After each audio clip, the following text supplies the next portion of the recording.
بسم اللہ الرحمن الرحیم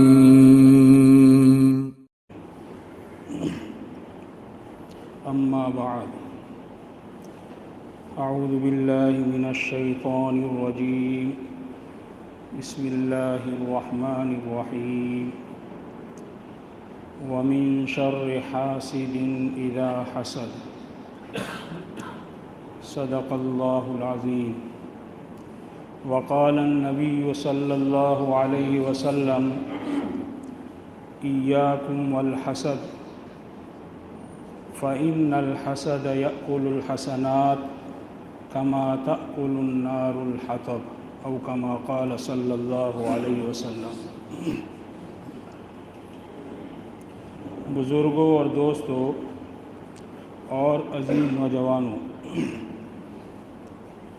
گزشتہ سے پیوستہ جمعرات میں ہم نے یہ بات سنی تھی کہ اللہ رب العزت نے یہ دونوں صورتیں، سورۃ الفلق اور سورۃ الناس، جن کو معوذتین کہتے ہیں، جب چند یہودیوں نے حضور اکرم صلی اللہ تعالیٰ علیہ وسلم پر جادو کیا تھا، تو اس کے ازالے کے لیے اور اس کے توڑ کے لیے ان دو صورتوں کو نازل فرمایا تھا، اور اللہ رب العزت کا ارشاد تھا۔ اس صورت میں اللہ رب العزت نے فرمایا کہ اے میرے نبی، آپ میری پناہ مانگیے، میری حفاظت مانگیے۔ کس سے؟ پہلے جملے میں عمومی طور پر فرمایا من شر ما خلق، ساری مخلوقات کے شر سے، چاہے وہ انسان ہو، جنات ہو یا کوئی موذی جانور ہو، ہر چیز کے شر سے جو ہے آپ پناہ مانگی۔ پھر خاص طور پر 3 چیزوں کا ذکر فرمایا تھا، ومن شر غاسق اذا وقب، اندھیری رات کے شر سے۔ پھر بیان کیا تھا ومن شر النفاثات فی العقد، جادوگروں کے شر سے بھی آپ پناہ مانگیے۔ اور تیسری چیز بیان فرمائی تھی ومن شر حاسد اذا حسد، کہ حاسد کے شر سے جو ہے پناہ مانگیے۔ حسد کے متعلق میں نے چند باتیں جو ہے عرض کی تھی کہ حسد یہ ایسا مہلک اور خطرناک مرض ہے اور ایسی خطرناک بیماری ہے کہ انسان کی نیکیوں کو تباہ اور برباد کر دیتی ہے۔ انسان نیک اعمال کرتا ہے، نمازیں پڑھتا ہے، روزہ بھی رکھتا ہے، زکوٰۃ بھی دیتا ہے، سارے نیک اعمال کرتا ہے، لیکن دلوں میں حسد ہے۔ اپنے کسی بھائی کی اچھائی اور خوبی کو دیکھ کر جلتا ہے، برداشت نہیں کر سکتا، تو یہی حسد اس کے سارے اعمال کو کھا جاتا ہے۔ حضرت ابرار الحق صاحب ہردوئی رحمۃ اللہ علیہ ایک مرتبہ سفر میں جا رہے تھے۔ حضرت گاڑی میں AC چل رہی تھی، لیکن ٹھنڈک نہیں ہو رہی تھی، تو حضرت نے ڈرائیور سے فرمایا کہ بھئی کیا بات ہے، AC کے باوجود ٹھنڈک نہیں ہو رہی ہے؟ ڈرائیور نے تفتیش کی، دیکھا، معلوم ہوا کہ کار میں ایک سوراخ ہے، اس سوراخ کی وجہ سے جو ہے ٹھنڈک نہیں ہو رہی ہے۔ AC تو چل رہی ہے، لیکن اس سوراخ سے وہ ساری ٹھنڈک باہر جا رہی ہے، نتیجتاً AC کی ٹھنڈک جو ہے محسوس نہیں ہو رہی۔ حضرت نے اسی وقت فرمایا کہ انسان کی زندگی کے اندر بہت سارے اعمال ہوتے ہیں اور انسان کرتا بھی ہے،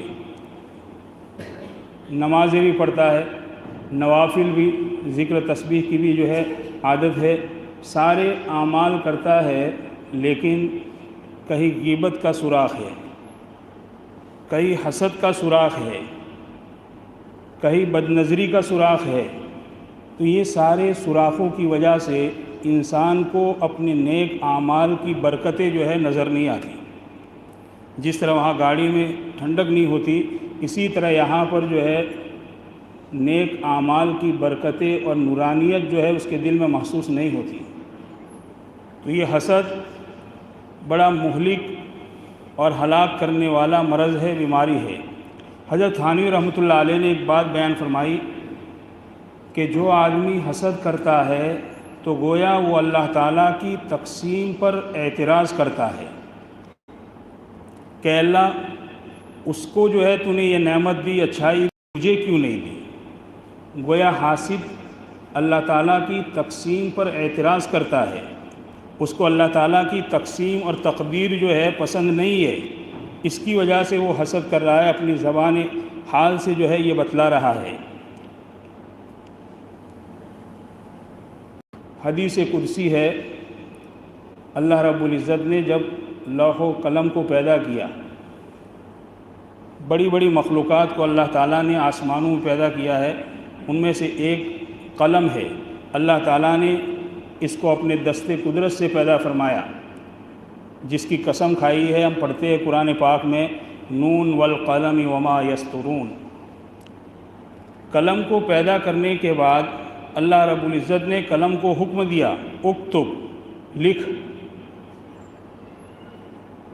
تو قلم نے سب سے پہلی بات جو لکھی اللہ تعالیٰ کے حکم سے، لا الہ الا انا محمد رسولی، میرے علاوہ کوئی معبود نہیں ہے اور محمد صلی اللہ علیہ وسلم میرے رسول ہے، یہ سب سے پہلی بات لکھی قلم نے۔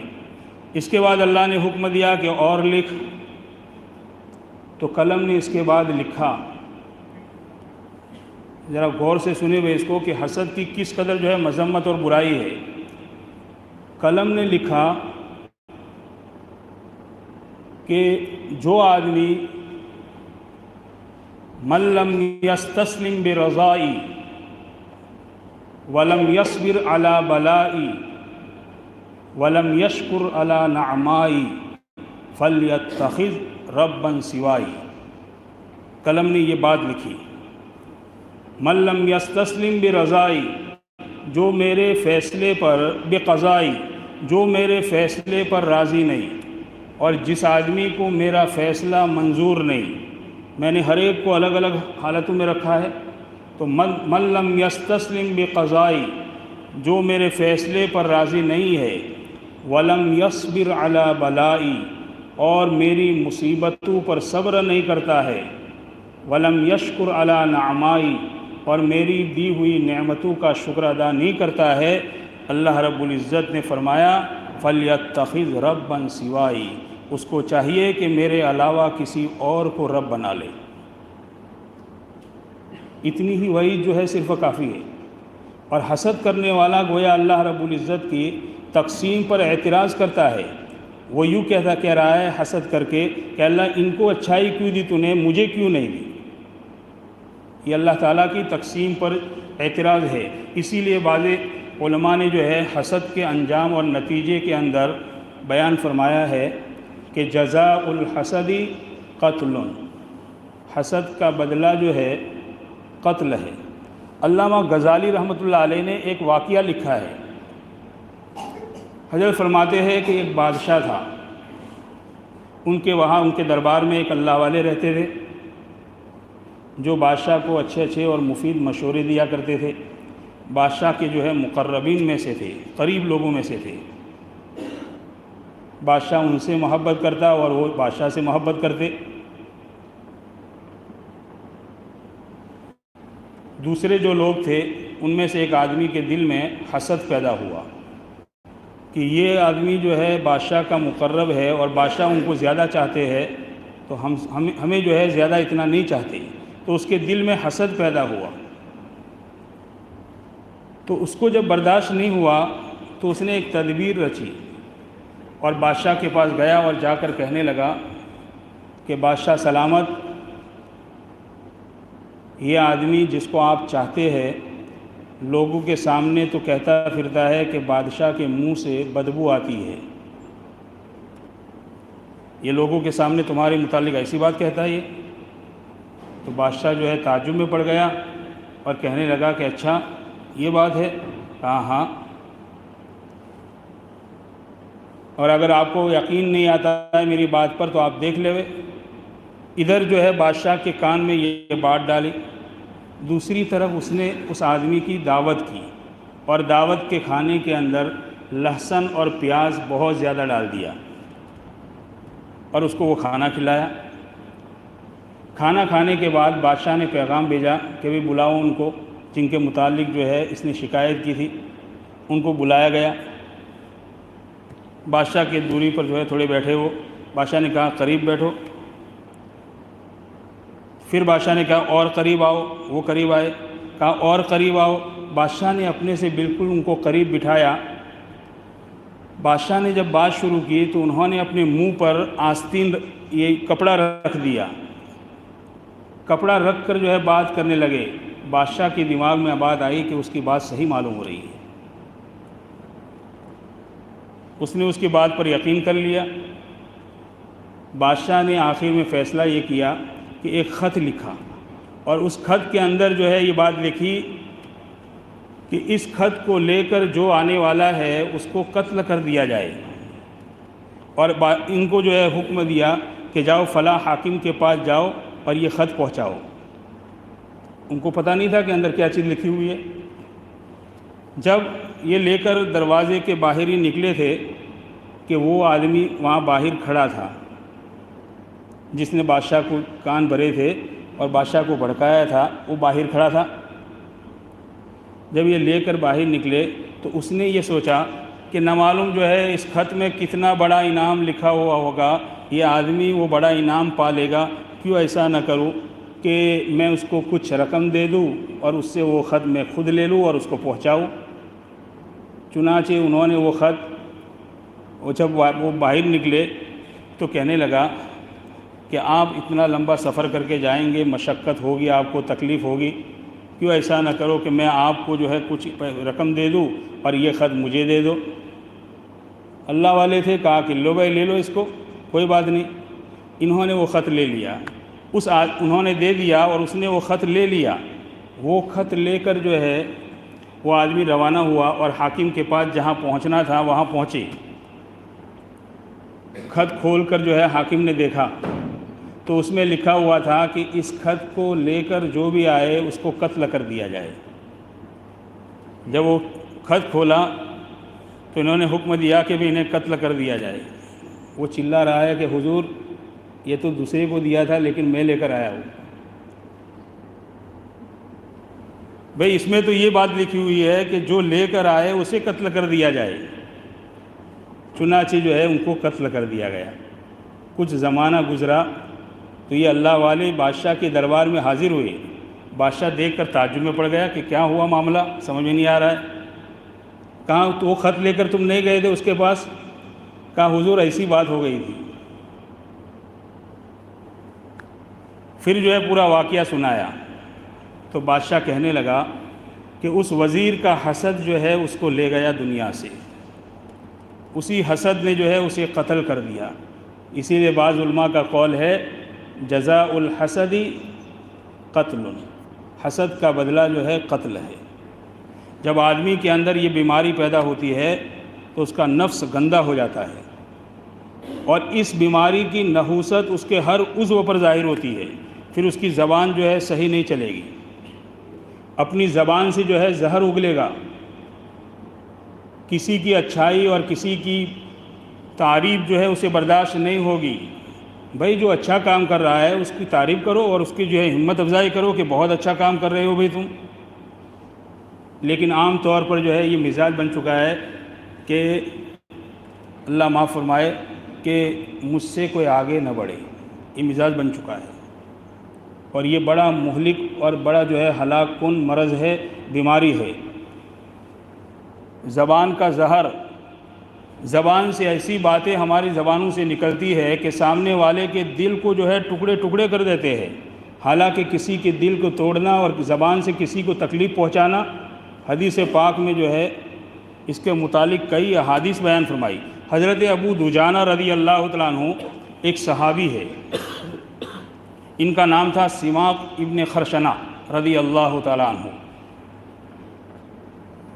زیادہ سے زیادہ 200 صحابہ کرام ایسے ہیں جو آپ کے ساتھ غزوہ بدر سے لے کر آخری حج تک ساتھ میں رہے.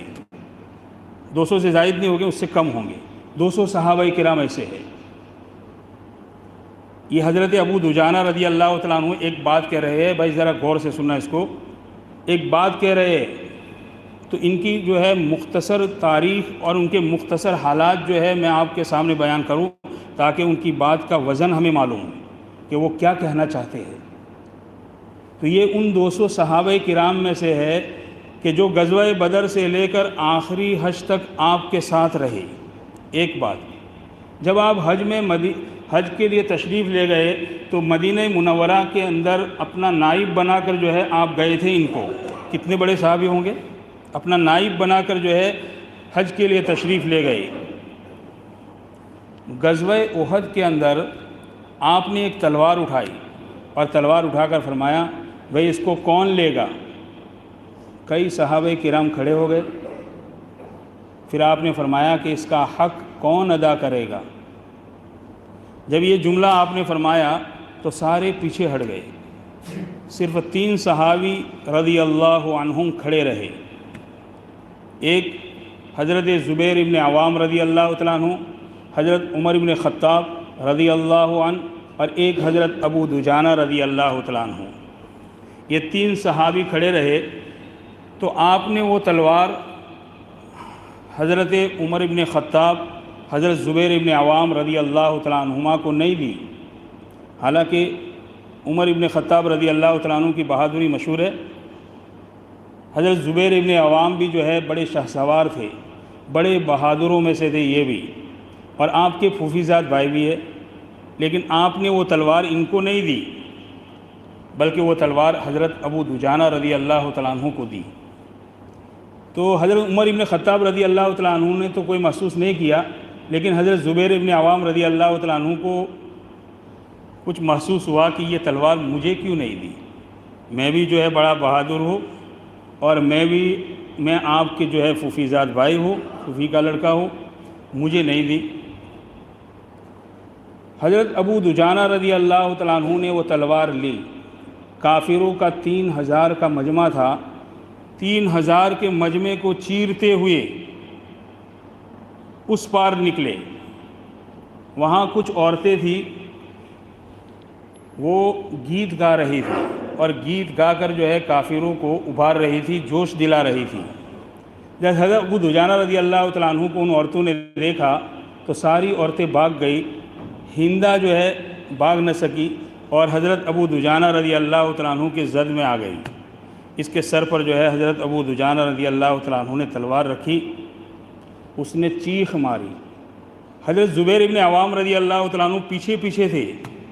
دیکھو تو صحیح کہ کیا حق ادا کرتے ہیں. پیچھے پیچھے دیکھنے کے لیے جا رہے تھے. تو اس نے جب چیخ ماری، ہندہ جو بعد میں مسلمان ہو گئی، حضرت حمزہ رضی اللہ تعالیٰ عنہ کے کلیجے کو چبانے والی، اللہ نے انہیں ہدایت. جب آپ کے سامنے جو ہے یہ بات کہی گئی، حضرت حمزہ رضی اللہ تعالیٰ عنہ کو شہید کرنے کے بعد یا رسول اللہ، ہندہ نے آپ کے چچا حضرت حمزہ رضی اللہ تعالیٰ عنہ کے کلیجے کو چبانا چاہا لیکن چبا نہ سکی، نگل نہ سکی. تو آپ نے کیا جملہ فرمایا؟ آپ نے فرمایا اللہ کی قسم، جس جسم میں میرے چچے کا کوئی عضو جو ہے اگر کلیجے کا عضو چلا جائے تو وہ ایمان سے محروم نہیں رہے گا. یہ حضرت ہندہ کے ایمان لانے کی وجہ یہ بیان کی ہے کہ اس نے حضرت حمزہ رضی اللہ تعالیٰ عنہ کے کلیجے کو چبایا تو ان کے کلیجے کا جو ہے معمولی سا ٹکڑا ان کے پیٹ میں چلا گیا، اللہ نے ایمان کی دولت دے دی. تو یہ حضرت ابو دجانہ رضی اللہ تعالیٰ عنہ نے جب اس نے چیخ ماری تو تلوار ہٹا دی. حضرت زبیر ابن عوام پیچھے تھے، کہنے لگے کہ یہ کیا کیا تم نے؟ تو حضرت ابو دجانہ رضی اللہ تعالیٰ عنہ فرمانے لگے میں یہ اس لیے واقعہ بیان کر رہا ہوں تاکہ انہوں نے جو بات کہی ہے اس کا وزن جو ہے ہمیں معلوم ہو. انہوں نے جو ہے وہ تلوار ہٹا دی تو زبیر ابن عوام رضی اللہ تعالیٰ عنہ نے کہا یہ کیا کیا آپ نے؟ آپ قتل کر دینا چاہیے تھا. تو حضرت ابو دجانہ رضی اللہ تعالیٰ عنہ فرمانے لگے کہ یہ حضور کی تلوار ہے، کسی عورت کے خون سے آلودہ کر کے اس کی شان کو گھٹانا نہیں چاہتا. یہ کمزوروں پر چلائی نہیں جاتی، اور کمزوروں پر چلا کر جو ہے اس کا حق ادا نہیں کیا جا سکتا۔ وہ ہندا جو ہے گیت گا رہی تھی کافروں کو جو ہے جوش دلانے کے لیے۔ اتنے میں زبیر ابن عوام رضی اللہ تعالیٰ عنہ نے جب دیکھا کہ سامنے سے ایک آدمی کافر آ رہا ہے، قریشی آ رہا ہے، جس کا قد 6 فٹ سے زیادہ، دوہری زرہ پہنی ہوئی، لوہے کی زرہ آتی ہے پہنی ہوئی، لوہے میں بالکل ملوث، اور دکھنے کے اندر بھی بڑا مضبوط۔ حضرت ابو دجانہ رضی اللہ تعالیٰ عنہ دکھنے میں کمزور دکھتے تھے، دبلے پتلے صحابی تھے، زرہ بھی پتلی پہنی ہوئی تھی۔ تو حضرت زبیر ابن عوام رضی اللہ تعالیٰ عنہ کہنے لگے کہ آج اس سے مقابلہ ہو تو میں جانوں کہ ابو دجانہ کیا چیز ہے۔ اللہ کا کرنا ایسا ہوا کہ وہ دونوں آمنے سامنے ہو گئے۔ جب دونوں آمنے سامنے ہوئے تو اس قریشی نے حضرت ابو دجانہ رضی اللہ تعالیٰ عنہ پر وار کیا، حملہ کیا، اور ان کے بائیں کندھے کو زخمی کر دیا۔ حضرت ابو دجانہ رضی اللہ تعالیٰ عنہ نے جب یہ حالت دیکھی، یہ زخمی ہوئے، تو اسی زخمی ہونے کی حالت میں پلٹ کر جب اس قریشی پر ایک وار کیا ہے، اس نے سامنے ڈھال رکھا، ڈھال پر تلوار ماری، ڈھال کو توڑ دیا، پھر دوسرا حملہ کیا اور اس کو جو ہے یہاں لگا۔ جب یہاں اس کو لگا ہے تو دوہری زنا پہنی ہوئی ہے، لوہے کی زرہ پہنی ہوئی ہے، لیکن وہ تلوار یہاں سے کاٹ کر زمین کے اندر چلی گئی۔ حضرت زبیر ابن عوام رضی اللہ تعالیٰ عنہ کے دل میں یہ تھا کہ میں دیکھوں تو صحیح کیا کرتے ہیں یہ۔ تو جب اس کو کاٹ دیا تو حضرت ابو دجانہ رضی اللہ تعالیٰ عنہ نے اپنے سر سے ٹوپی اتاری، اور ٹوپی اتار کر جو ہے حضرت زبیر ابن عوام کی طرف دیکھ کر کہنے لگے، اما ترا انا ابو دجانہ، کیا دیکھ رہے ہو؟ میں ابو دجانہ ہوں۔ تلوار صحیح جگہ پر گئی ہے اور میں نے تلوار صحیح لی ہے، اس کا حق جو ہے میں نے ادا کر دیا۔ جنگ یمامہ ہوا، تو جنگ یمامہ کے اندر مسلمانوں کی تعداد 12,000 اور سامنے کافروں کی تعداد جو ہے مسیلمہ کذاب، جس نے نبوت کا جھوٹا دعویٰ کیا تھا، ان کی تعداد 1,10,000۔ مسلمانوں کی تعداد ہوئی 12,000 اور سامنے جو ہے 1,10,000 کا مجمع۔ جب جنگ شروع ہوئی ہے تو زید ابن خطاب رضی اللہ تعالیٰ عنہ کے ہاتھ میں جھنڈا تھا۔ آپ کے دائیں طرف جو ہے حضرت زید ابن خطاب رضی اللہ تعالیٰ حضرت خالد ابن ولید رضی اللہ تعالیٰ عنہ درمیان میں تھے، دائیں طرف حضرت زید ابن خطاب رضی اللہ تعالیٰ عنہ، اور بائیں طرف جو ہے ثابت ابن قیس ابن شماس رضی اللہ تعالیٰ عنہ، ان کے ہاتھ میں۔ یہ مہاجرین تھے، حضرت زید ابن خطاب، اور یہ جو ہے انصار میں سے تھے۔ خالد ابن ولید رضی اللہ تعالیٰ عنہ بیچ میں تھے۔ جب کافروں کی طرف سے حملہ ہوا تو مہاجرین کے قدم اکھڑنے لگے۔ حضرت زید ابن خطاب رضی اللہ تعالیٰ عنہ شہید ہو گئے، تو وہ جھنڈا فوراً حضرت سالم مولا حذیفہ، جو عالم بھی تھے حافظ بھی تھے، انہوں نے وہ جھنڈا اٹھایا، وہ بھی شہید ہو گئے۔ تو پھر جھنڈا نیچے گرا تو مہاجرین کے قدم اکھڑ گئے، میدان کو چھوڑنے لگے، وہ انصار ڈٹے ہوئے تھے۔ حضرت ثابت ابن قیس ابن شماس رضی اللہ تعالیٰ عنہ انصار کا جھنڈا لیے ہوئے تھے، وہ جمے ہوئے تھے۔ جب حضرت خالد ابن ولید رضی اللہ تعالیٰ عنہ نے دیکھا کہ مہاجرین کے قدم اکھڑ گئے ہیں تو انہوں نے زور سے آواز لگائی حضرت برا ابن مالک رضی اللہ تعالیٰ عنہ کو۔ یہ حضرت برا ابن مالک رضی اللہ تعالیٰ عنہ یہ ان صحابہ میں سے ہے کہ آپ نے فرمایا کہ میرے کچھ ساتھی ایسے ہیں کہ جب بھی وہ اللہ کے سامنے ہاتھ اٹھاتے ہیں تو اللہ ان کے ہاتھوں کو واپس نہیں کرتا۔ یہ ان صحابہ میں سے ہے، حضرت برا ابن مالک رضی اللہ تعالیٰ عنہ۔ تو حضرت خالد ابن ولید رضی اللہ تعالیٰ عنہ نے زور سے آواز لگائی، برا۔ تو حضرت برا ابن مالک رضی اللہ تعالیٰ عنہ کہنے لگے، اور حضرت خالد ابن ولید رضی اللہ تعالیٰ عنہ کہنے لگے، برا آج اللہ پر قسم اٹھا، اللہ کے سامنے دعا کر اور قسم اٹھا اللہ کے لیے۔ تو حضرت برا ابن مالک رضی اللہ تعالیٰ عنہ کہنے لگے، اخلصنا، تو پھر ہم مدینہ والوں کو الگ کر دو۔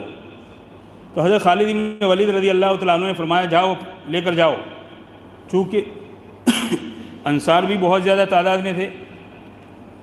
تو حضرت براء ابن مالک رضی اللہ تعالیٰ عنہ ایک چٹان پر کھڑے ہوئے اور کھڑے ہو کر جو ہے انہوں نے اعلان کیا، یا معشر الانصار الیہ انا براء ابن مالک، اے انصار کی جماعت آؤ، میری طرف آؤ، میں براء ابن مالک ہوں، میں تمہیں بلا رہا ہوں۔ انصار میں سے 3000 آدمی جو ہے ان کے آس پاس میں جمع ہو گئے۔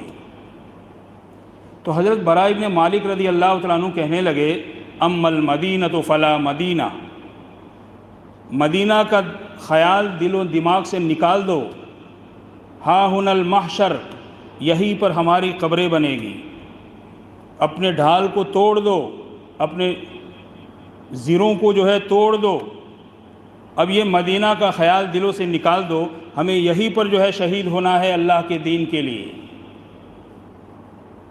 تو اس میں جو ہے 5 آدمی آگے بڑھے، 5 آدمی، ایک حضرت براء ابن مالک رضی اللہ تعالیٰ عنہ، عباد ابن بشر رضی اللہ تعالیٰ عنہ، کعب ابن عجورہ رضی اللہ تعالیٰ عنہ، اور ثابت ابن قیس ابن شماس رضی اللہ تعالیٰ عنہ، یہ 4 صحابی، اور 5ویں حضرت ابو دجانہ رضی اللہ تعالیٰ عنہ۔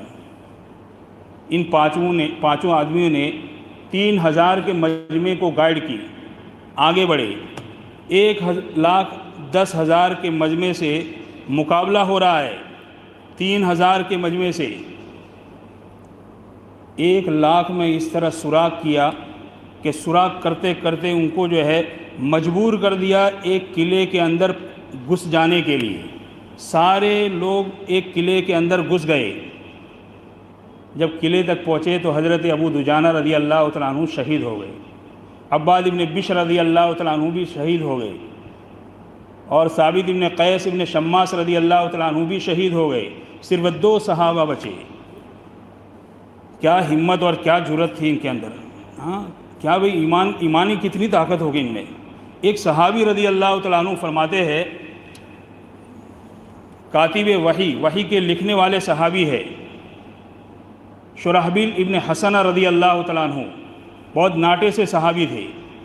مصر کا قلعہ فتح نہیں ہو رہا ہے، ایک مرتبہ انہیں جوش آیا، اور جوش آ کر جو ہے انہوں نے گھوڑے پر سوار ہو کر گھوڑے کو ایڑ لگائی، اور ان قبطیوں کے، مصریوں کے جو ہے قلعے کے پاس جا کر کہنے لگے، اے قبطیوں، اے مصریوں، ہم تمہیں اس اللہ کی طرف بلاتے ہیں کہ جو اللہ اگر چاہے تو تمہارے اس قلعے کو آنن فانن زمین دوش کر دے، زمین پر گرا دے۔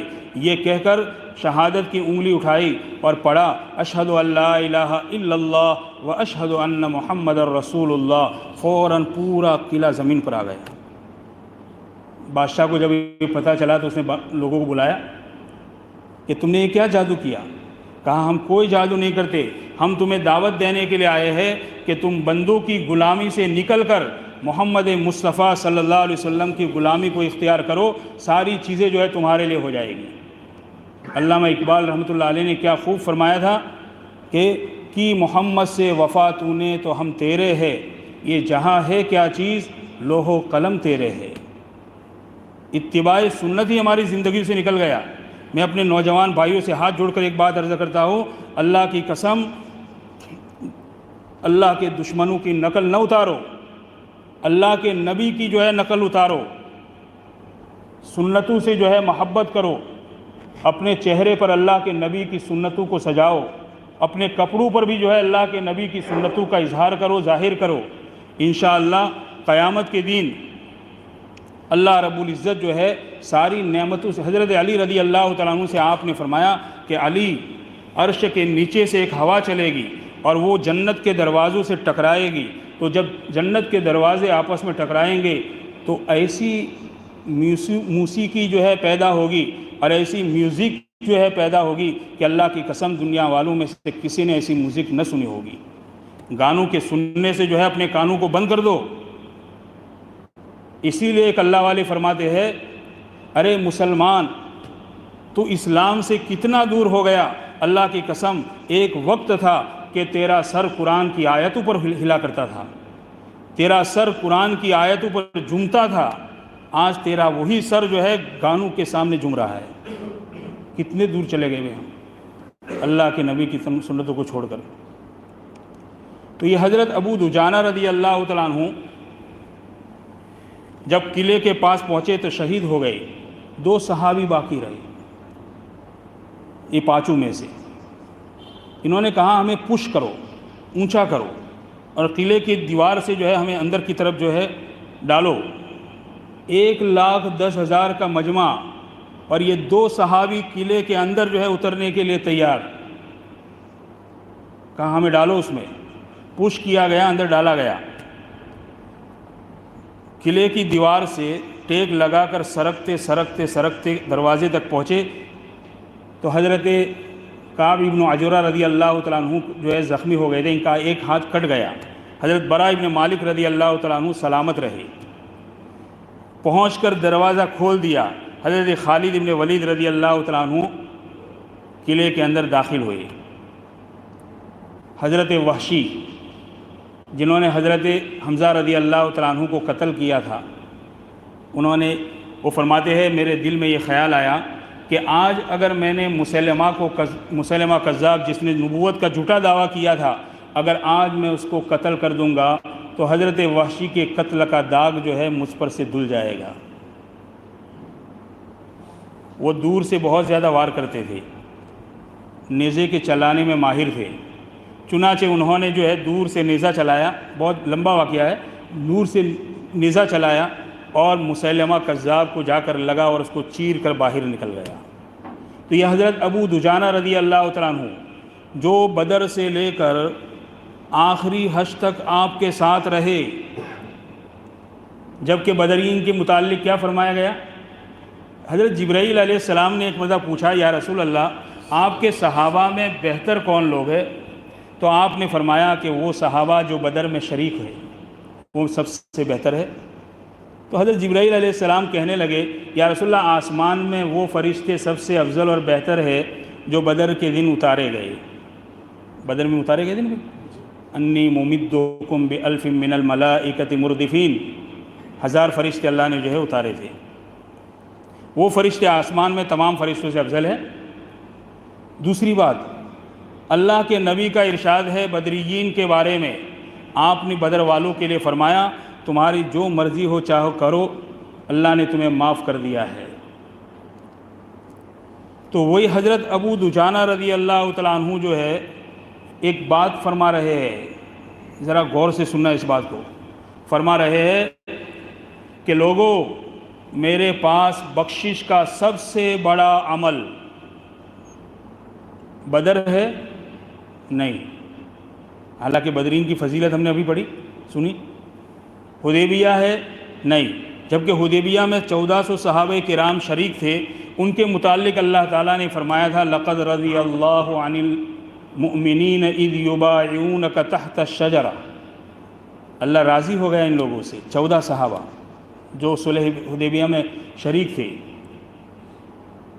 تو میرے پاس بخشش کا سب سے بڑا عمل بدر ہے نہیں، حدیبیہ نہیں، حنین نہیں، طائف نہیں، فتح مکہ نہیں، تو پھر کیا ہے؟ فرمایا ان ارجع عملی عندی، لوگوں میرے پاس بخشش کا سب سے بڑا عمل یہ ہے کہ ما آذیت بلسانی احدا، میں نے اپنی زبان سے آج تک کسی کو دکھ نہیں پہنچایا، یہ ہے میرے پاس بخشش کا سب سے بڑا عمل۔ اور آگے فرمایا ولا اجد فی قلبی غلا لاحد، اور آج تک میں نے کسی کی نفرت اس دل میں نہیں آنے دی، کسی کے بارے میں میں نے جو ہے بغض میرے دل کے اندر نہیں آنے دیا۔ سوچے اللہ کے یہاں عبادات کی کثرت مطلوب نہیں ہے کہ اپنے آپ کو جو ہے پوری رات پورے دن مسلح پر تھکائے، یہ مطلوب نہیں ہے۔ اللہ کے نبی نے جب نمازوں میں اپنے آپ کو بہت زیادہ تھکایا تو اللہ نے روک دیا، کیا فرمایا؟ ما انزلنا علیک القرآن لتشقی، ہم نے قرآن اس لیے نہیں اتارا ہے کہ آپ اپنے آپ کو جو ہے اس قدر تھکائے، روک دیا۔ تبلیغ میں جب آپ نے زور لگایا اللہ نے روک دیا، فلا تذهب نفسک علیہم حسرات فلعلک باخع نفسک علی ان یکونوا مؤمنین، روک دیا۔ اس قدر محنت نہ کرو کہ آپ خود لیکن جب اخلاق کی باری آئی ہے تو اللہ رب العزت نے اور آگے بڑھنے کا حکم دیا۔ قرآن میں بیان فرمایا نون والقلم وما یسطرون ما انت بنعمت ربک بمجنون وان لک لاجرا غیر ممنون وانک لعلی خلق عظیم۔ دیکھیے وانک لعلی خلق عظیم، میرے نبی آپ اخلاق کے اونچے معیار پر ہے۔ یہ نہیں فرمایا کہ بس اب جو ہے یہاں تک بات ختم کرو، اخلاق کی جب بات آئی تو آگے بڑھنے کا حکم دیا، اور آگے بڑھ کر یہ فرمایا فلا تصعر خدک للناس، زبان سے تو دکھ نہ پہنچانا کسی کو، لیکن چہرہ بھی ایسا نہ بنانا جس سے کسی کو تکلیف پہنچے، آنکھوں سے بھی جو ہے اس طریقے پر کسی کے سامنے گھور کر نہ دیکھنا کہ جس سے کسی اور کو تکلیف پہنچے۔ تو یہ زبان، یہ حسد جب انسان کے دل میں آتا ہے تو یہ ساری بیماریاں جو ہے جنم لیتی ہے۔ اس لیے جو ہے اس صورت کے اخیر میں پناہ مانگی گئی وَمِن شَرِّ حَاسِدٍ اِذَا حَسَد، کہ اللہ میں تیری پناہ مانگتا ہوں حسد کرنے والے کے شر سے جب وہ حسد کرنے لگے۔ اللہ رب العزت ان باطنی مہلک امراض سے جو ہے پوری امت کی حفاظت فرمائے۔ وآخر دعوانا ان الحمد للہ رب العالمین۔